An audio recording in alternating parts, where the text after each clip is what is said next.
தற்போது கைதாகியுள்ள 5 பேரும் தடை செய்யப்பட்ட அல்-உம்மா தீவிரவாத இயக்கத்திலிருந்து பிரிந்து வந்தவர்கள் என்று காவல்துறை அதிகாரிகள் தெரிவித்துள்ளனர்.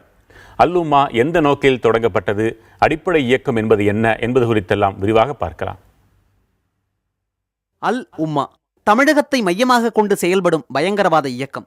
இஸ்லாமிய இளைஞர் இயக்கமாக இருந்த அமைப்பு 1993 பாபர் மசூதி இடிப்பு விவகாரத்திற்கு பிறகு அல்-உம்மாவாக உருவெடுத்தது. சென்னை மண்ணடியில் அலுவலகத்தை அமைத்து செயல்பட்ட இந்த இயக்கத்தின் தலைவர் பாட்ஷா RSS அலுவலகத்திற்கு கொண்டு வைத்ததாக கைது செய்யப்பட்டார்.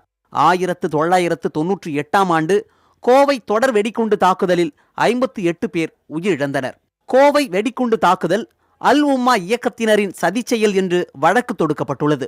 இந்த வழக்கில் இந்த இயக்கத்தின் தலைவர் பாட்ஷா, அன்சாரி உள்ளிட்டோர் தொடர்ந்து சிறைவாசம் அனுபவித்து வருகின்றனர். கோவை வெடிகுண்டு தாக்குதலை தொடர்ந்து உடனடியாக அல்-உம்மா அமைப்பை தமிழக அரசு தடை செய்தது.